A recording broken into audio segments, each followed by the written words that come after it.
Unit 4 start करेंगे।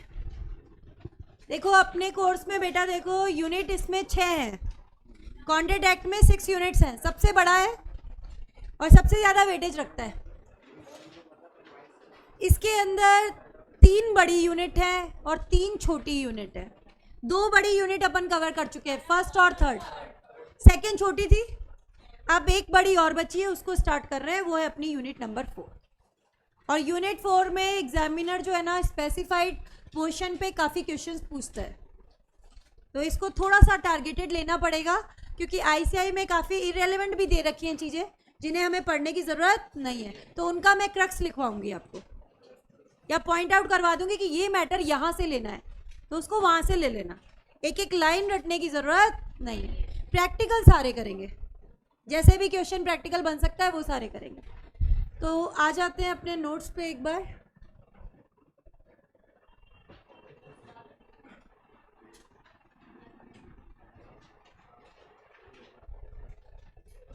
Unit 3 खुली हुई है ना अपनी, क्या फर्स्ट के साथ ही है बेटा, डालना ही नहीं है मुझे। नई यूनिट स्टार्ट कर रहे हैं, यूनिट नंबर 4, और यूनिट का नाम है performance of contract, section number 37। देखो कॉन्ट्रैक्ट की पार्टीज की क्या ऑब्लिगेशन बनती है ये बताया गया है सेक्शन 37 में। हेडिंग क्या है देखो, obligation of parties to a contract. Section 37 की हेडिंग है obligation of parties to a contract. Parties जो है कॉन्ट्रैक्ट की, उनकी ड्यूटी बनती है कि अपनी अपनी प्रोमिसेस को पूरा करें।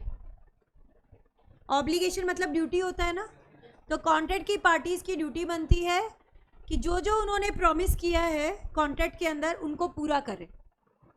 अनलेस, 2 केसेस में पूरा करने की जरूरत नहीं है, unless dispensed with by a party, एक पार्टी खुद सेक्रीफाइस कर देती है, वेव कर देती है और कह देती है कि भाई पूरा करने की ज़रूरत नहीं है तो नहीं करेंगे।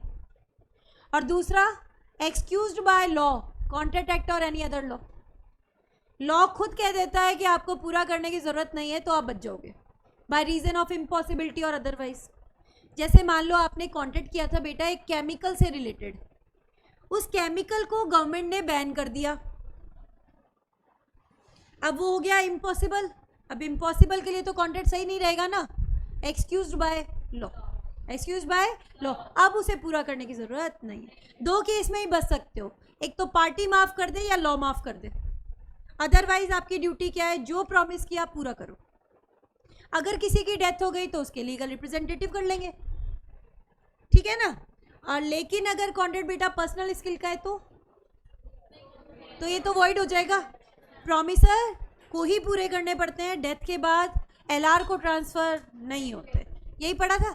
अब यहाँ पे पढ़ के देखो क्या है, पार्टीज टू अ कॉन्ट्रैक्ट, जो भी कॉन्ट्रैक्ट की पार्टीज है मस्ट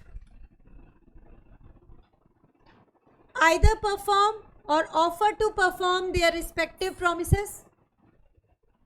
जो कॉन्ट्रैक्ट की पार्टीज है उन्हें अपनी प्रोमिसेस को पूरा करना चाहिए या पूरा करने के लिए ऑफर देना चाहिए अपनी अपनी प्रोमिसेस को, अनलेस, जब तक कि डिस्पेंस विद ना हो जाए, एक पार्टी खुद ही सेक्रीफाइस ना कर दे, वेव ना कर दे, या फिर excused by contract act or any other law by reason of impossibility or otherwise. Law ने कह दिया कि भाई अब तो ये इम्पॉसिबल है, इसमें काम अपन कर ही नहीं सकते, तो ख़त्म हो जाएगा भाई। तो 2 ही जगह बच सकते हो, या तो पार्टी माफ़ कर दे या लॉ माफ़ कर दे, अदरवाइज पूरा करना ही करना है। डेथ में कौन पूरा करेगा बेटा, लीगल रिप्रेजेंटेटिव, डेथ में करेंगे लीगल रिप्रेजेंटेटिव। भाई डेफिनेशन में 2 वर्ड आए, परफॉर्म कर दिया तो इसको बोलेंगे actual performance, offer to perform है तो इसे बोलते हैं अटेम्प्टेड परफॉर्मेंस या tender of performance, attempted performance और टेंडर ऑफ परफॉर्मेंस। तो इसके अकॉर्डिंग 2 टाइप बना दिए। परफॉर्मेंस 2 तरीके का होता है, कौन कौन सा, एक्चुअल और अटेम्प्टेड परफॉर्मेंस, जिसको अपन ऑफर टू परफॉर्म या टेंडर ऑफ परफॉर्मेंस भी बोलते हैं। इसमें एक आया है मैम बेनिफिशियरी में नहीं जाएगा, ये कौन से वाले की बात कर रहे हैं, थोड़ा मुझसे स्किप हो गई सोनिया क्वेरी, बेनिफिशियरी वाला कौन सा पॉइंट था, पूछना पड़ेगा बेटा तेरे को दोबारा, मेरे को क्लिक नहीं हो रहा किस टॉपिक से रिलेटेड पूछ रही है, देर हो गई ना क्वेरी को इसलिए। चलो अपन ये देखते हैं एक्चुअल परफॉर्मेंस और अटेम्प्टेड परफॉर्मेंस, दो तरीके के। एक्चुअल परफॉर्मेंस में क्या होता है बेटा, दोनों पार्टीज ने जो जो उनको काम करना था वो पूरा कर दिया, then it is actual performance. मैं दुकान पे गई, दुकानदार को रुपए दिए, उसने मुझे सामान दे दिया, कैसा परफॉर्मेंस है, एक्चुअल परफॉर्मेंस। या फिर एक ही पार्टी को काम करना था और उसने पूरा कर दिया तो भी खत्म हो जाएगा। ए ने बी को 10 लाख रुपए उधार दिए, ठीक है, जो उसे 10 मार्च को वापस करने थे। बी ने 10 मार्च को रुपए वापस कर दिए, काम खत्म, डिस्चार्ज, एक्चुअल परफॉर्मेंस। समझ आ गई बात? When one of the party or both the parties have performed their obligation under the contract, तो ये कैसा परफॉर्मेंस है, एक्चुअल परफॉर्मेंस। पढ़ के देखो, both the parties have performed their respective promises, तो इसको ले लिया मैंने एक्चुअल परफॉर्मेंस में। दूसरा आया अटेम्प्टेड परफॉर्मेंस, सेम है, वो कॉन्ट्रैक्ट थे, ये परफॉर्मेंस, इतना ही अंतर है। यहाँ किसकी बात चल रही है, परफॉर्मेंस की। मैम आपने जो केस बताया था सेकेंड यूनिट में लास्ट में, वो बेनिफिशियरी में नहीं जाएगा क्या? नहीं नहीं बेटा नहीं जाएगा। रीज़न बताऊँ मैं क्यों नहीं जाएगा, क्योंकि उसमें जब अपने को रजिस्टर्ड वर्ड मिल रहा है ना, और फादर और डॉटर की रिलेशनशिप मिल रही है, out of natural love affection ही है, पार्टीज में रिलेशनशिप भी है, और रजिस्टर्ड जैसा वर्ड सुनने को मिल रहा है, तो इसे तो पहले में ही कवर करेंगे। Out of natural love and affection, उसी में करेंगे बेटा इसे। आगे क्या दिया है देखो, यहाँ पर अटेम्प्टेड वाला परफॉर्मेंस है, उसमें क्या होता है, प्रॉमिसर कहता है मैं पूरा कर दूं, बट प्रॉमिस ही उसको मना कर देता है, he refuses to accept the performance. तो प्रॉमिसर अपनी लाइबिलिटी से डिस्चार्ज हो जाएगा। वो कह सकता है मैंने तो कहा था पूरा कर दूं, तुमने ही मुझे रोका था। एग्जाम्पल से समझो एक बार,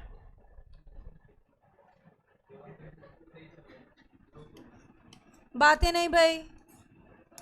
पी और क्यू के बीच में बेटा कॉन्ट्रैक्ट हुआ, ये बात की गई कि पी जो है वो गुड्स की डिलीवरी देगा क्यू को, और बदले में क्यू क्या करेगा, पे करेगा। ये बात हुई थी इस कॉन्ट्रैक्ट में। अब पी जो है ना, डिसाइडेड डेट को गुड्स लेके गया किसके पास, क्यू के पास।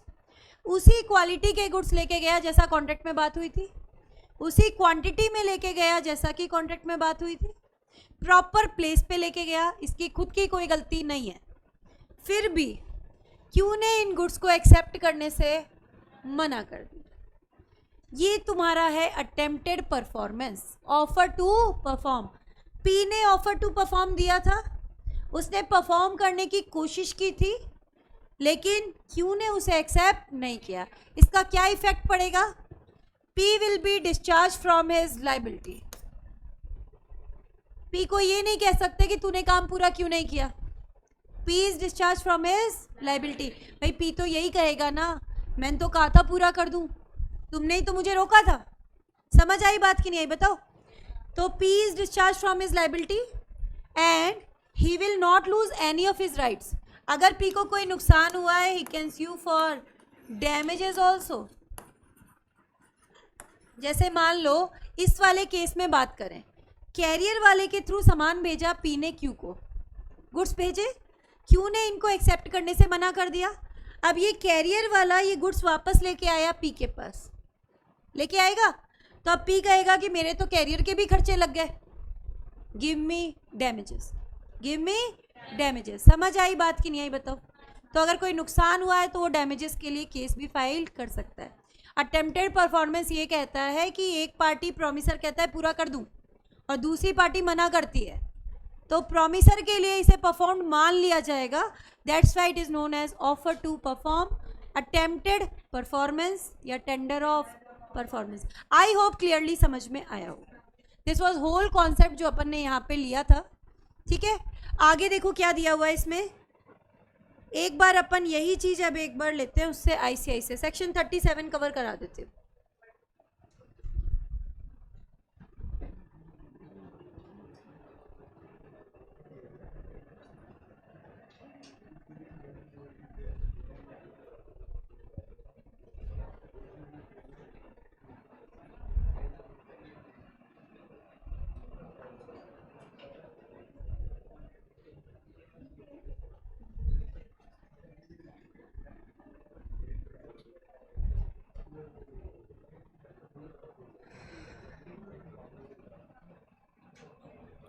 Section number 37, obligation of parties to the contract.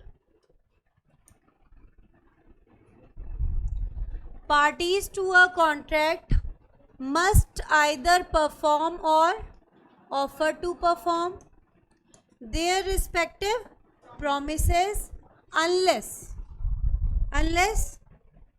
dispensed with or excused under provision of Contract Act or any other law. यही की यही लैंग्वेज अपने पीडीएफ में लिखी हुई है, जो सेक्शन की लैंग्वेज है हमने वही समझी है. अगर किसी की डेथ हो गई,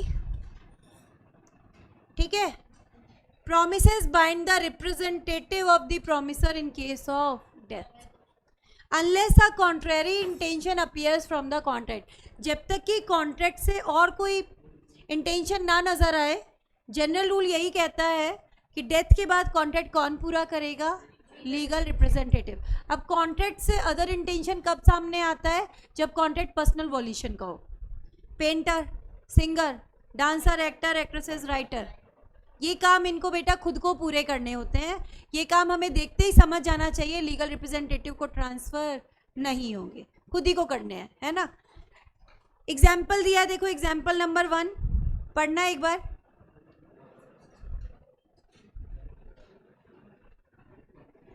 एक ही डेथ हो गई, नॉर्मल कॉन्ट्रैक्ट था, लीगल रिप्रेजेंटेटिव पूरा कर देंगे ना.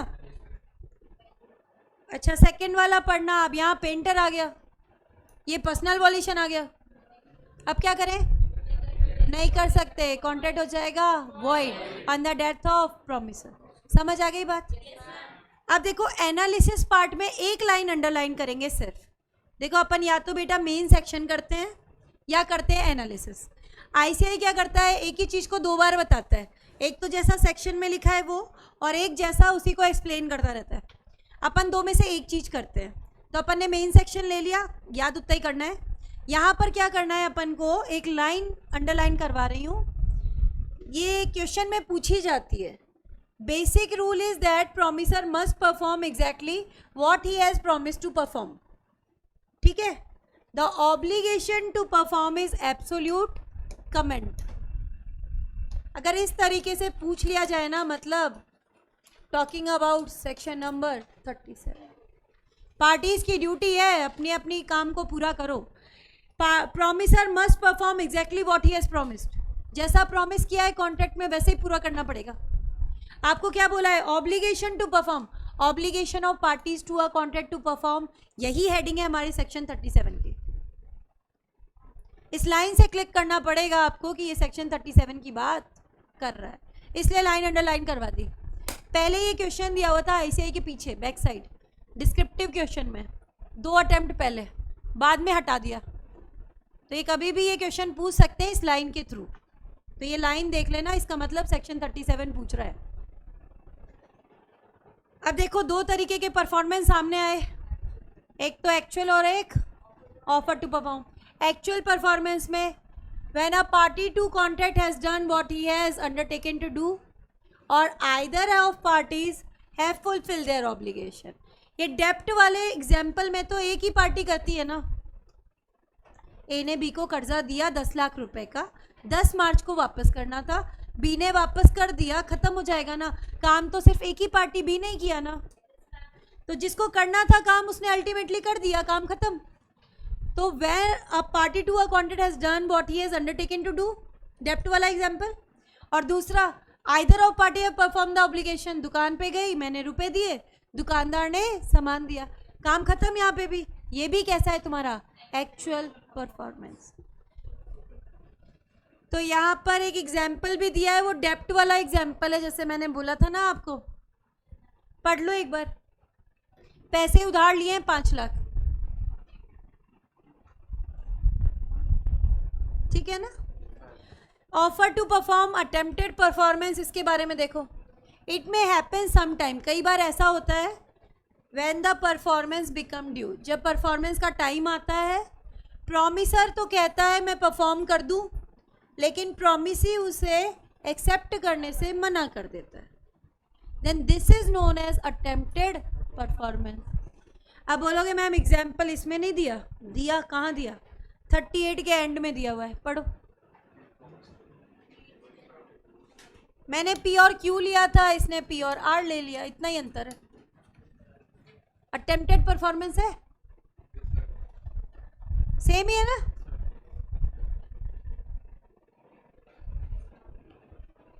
सेक्शन 38 के बारे में बात करते हैं अब। सेक्शन 38 ये कहता है कि ऑफर टू परफॉर्म का इफेक्ट क्या होगा। ऑफर टू परफॉर्म का इफेक्ट क्या होगा। अच्छा, इफेक्ट की बात अगर अपन करें, ये एग्जाम्पल ही ले लो जो यहाँ दिया हुआ है।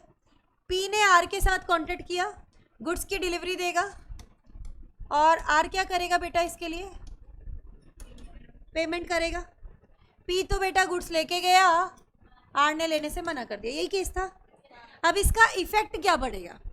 अटेम्प्टेड परफॉर्मेंस को अगर अपन देखा जाए, प्रॉमिसर कह रहा है पूरा कर दूं और प्रॉमिसी उसे एक्सेप्ट करने से मना कर रहा है, इसका इफेक्ट होंगे दो। पहला इफेक्ट क्या होता है, promiser will be discharge from his liability, he can not be held liable for non performance. समझ आई बात कि नहीं आई। वो कह सकता है भाई मैंने तो कहा था पूरा कर दूं, तूने मुझे रोका था। पहला तो ये इफेक्ट। दूसरा इफेक्ट क्या कहेगा, he will not lose any of his rights, he will not lose any of his rights, मतलब इसको जो नुकसान हुआ है डैमेजेस के लिए ये केस फाइल कर सकता है।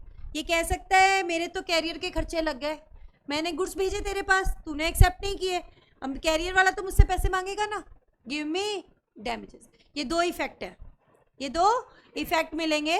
लेकिन ये दो इफेक्ट मिलते कब हैं, जब आप तीन शर्तों को पूरा करते हो। एक बार पहले देखो यहाँ पर मैटर नोट से देख लो एक बार, इजी पड़ेगा थोड़ा।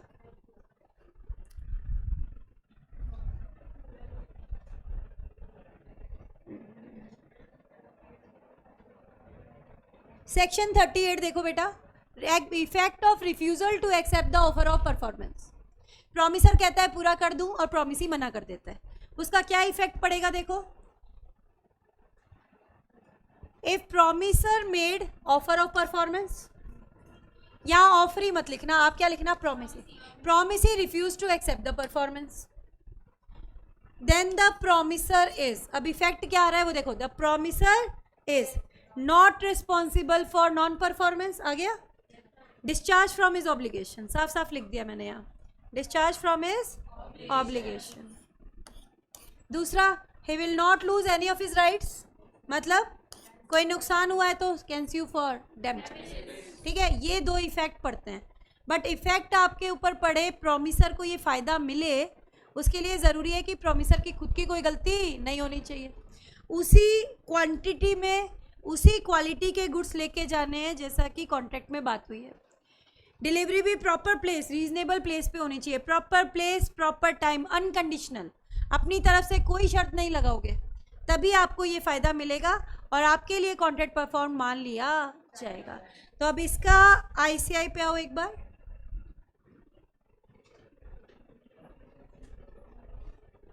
अब यहाँ से पढ़ लो, अब समझ आ जाएगा।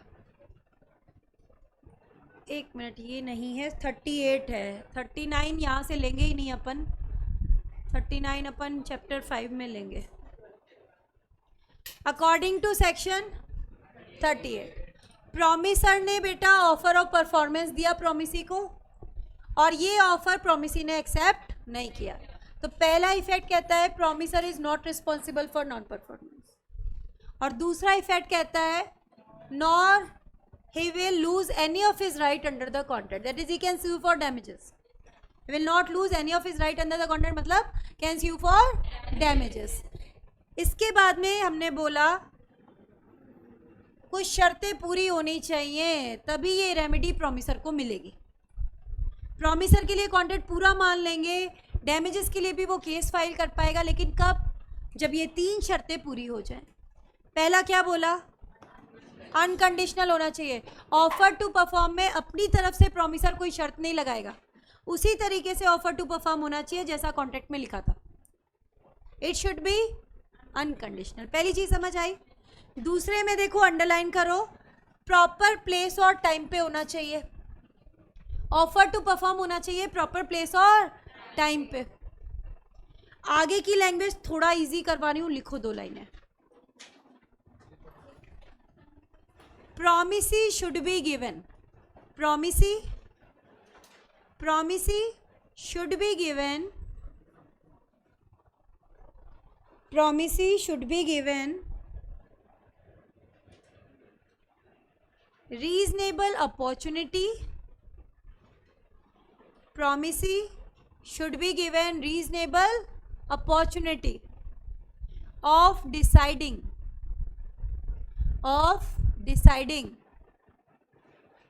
that promiser is able and willing to perform the promise.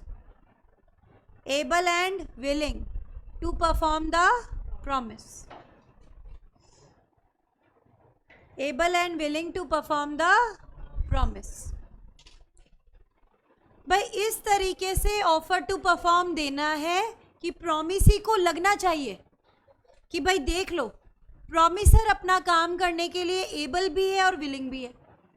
Able है यानी उसमें ये काम करने की कैपेबिलिटी है, और विलिंग है मतलब उसकी डिज़ायर है, वो पूरा करना चाहता है. अगर वो एबल और विलिंग नहीं होता तो वो आर के पास गुड्स लेके क्यों जाता? समझ आ रही है बात कि नहीं आ रही है? तो इस तरीके से ऑफर टू परफॉर्म देना है कि प्रॉमिसी को लगना चाहिए कि भाई देख लो प्रॉमिसर अपना काम करने में केपेबल भी है, एबल है और विलिंग भी है, करना भी चाहता है. ठीक है, तो ये रेमेडी मिलेगी. अब यहाँ से पढ़ो क्या कहना चाहते हैं. Under such circumstances that the person to whom it is made मतलब promisee have a reasonable opportunity of ascertaining मतलब deciding that the person by whom it is made मतलब promiser is able and willing to perform the promise. वो capable भी है और उसकी इच्छा भी है काम को करने की. ठीक है, इसका easy मैंने लिखवा दिया तुम्हें. नेक्स्ट जो पॉइंट आ रहा है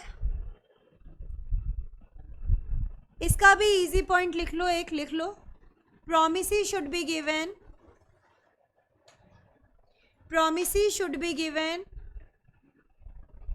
reasonable opportunity.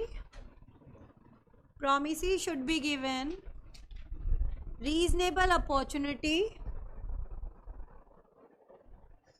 of inspecting or examining the goods. Inspecting or examining the goods. Inspecting or examining the goods. Offer to perform इस तरीके से दिया जाना चाहिए कि प्रॉमिसी को रीजनेबल अपॉर्चुनिटी मिले कि भाई देख लो गुड्स वैसे ही हैं जैसा तूने कॉन्ट्रैक्ट में मंगाए थे. गुड्स वैसे ही हैं जैसा कॉन्ट्रैक्ट में मंगाए थे या कॉन्ट्रैक्ट में बात हुई थी. इसको पढ़ के देखना. If the offer is an offer to deliver anything, promisee के पास रीजनेबल अपॉर्चुनिटी होनी चाहिए. ये देख लो कि चीज़ वही दे रहे हैं जैसी आपने बात की थी कॉन्ट्रैक्ट के अंदर, है ना. रिवाइज कर लो दोबारा. सेक्शन 38 क्या कहता है? सेक्शन 38 हमारा कहता है कि भाई अगर एक पार्टी ने प्रॉमिसर ने ऑफर टू परफॉर्म दिया और प्रॉमिसी ने उसको एक्सेप्ट नहीं किया तो उसके दो इफेक्ट पड़ेंगे. पहला, promisor is not liable for non performance, he will be discharge from his liability.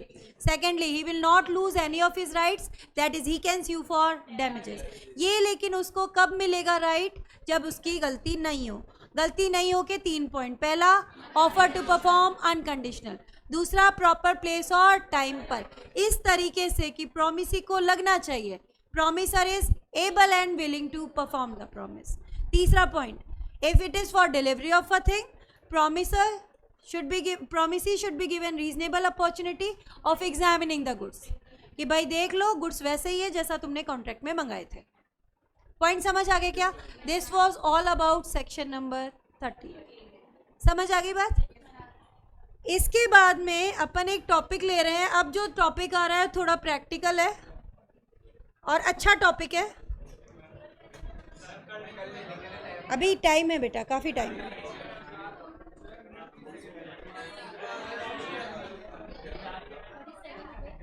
छोटा टॉपिक ले लो, बड़ा नहीं लेते. बहुत छोटा सा पढ़ना तो पड़ेगा बेटा. छोटे से 2 वर्ड का मीनिंग बताऊंगी बस.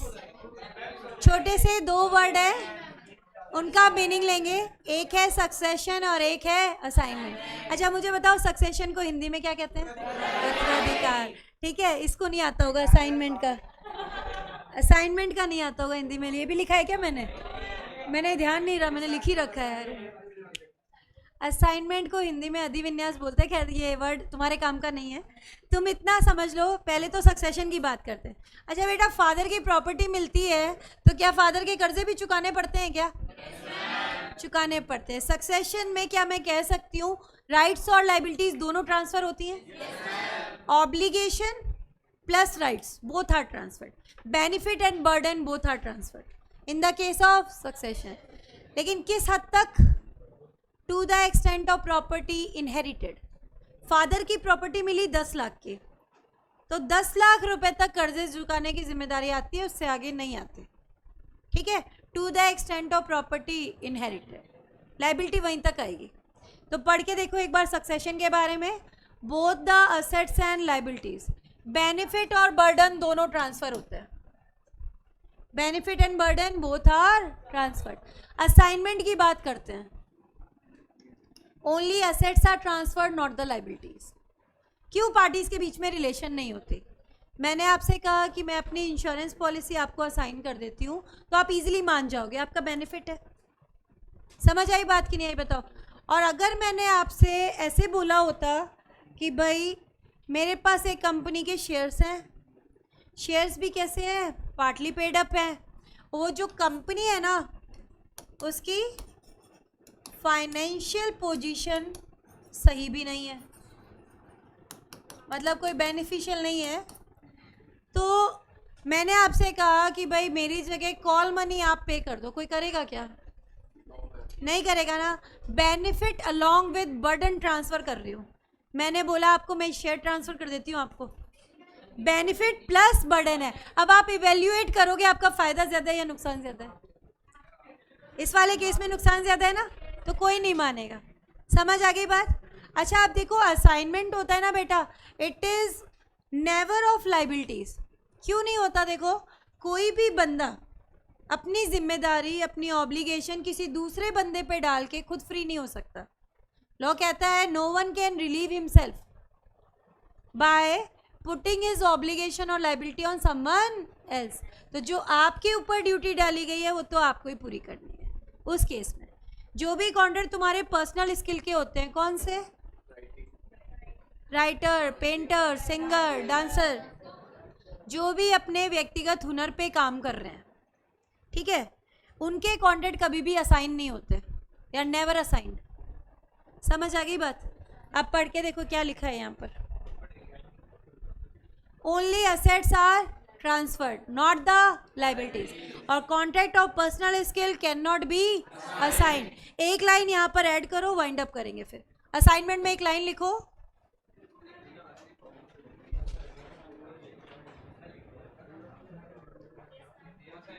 असाइनमेंट में लिखो, असाइनमेंट क्या? कॉपी में लिख लो, कहीं भी लिख लो, नोट्स हैं तो नोट्स पे लिख लो।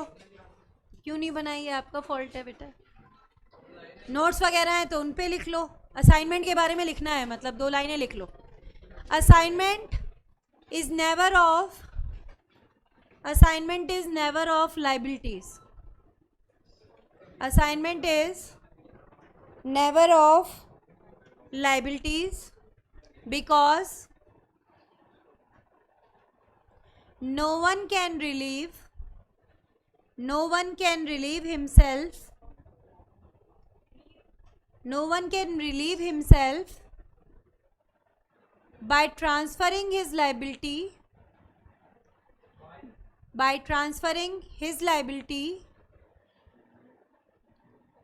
to someone else, transferring his liability to someone else।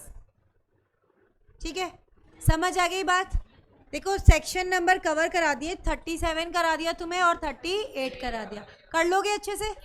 तो इतना अच्छे से कर लेना आज।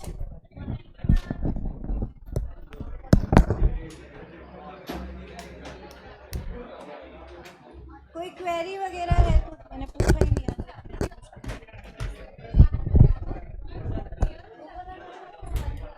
कोई क्वेरी वगैरह है बेटा, आप पूछ सकते हो मुझसे। नहीं? एनीवन? हरमीत कोई क्वेरी है तो बेटा पूछ सकते हो आप। नहीं? चलो फिर वाइंड अप करते हैं ना, पहले ही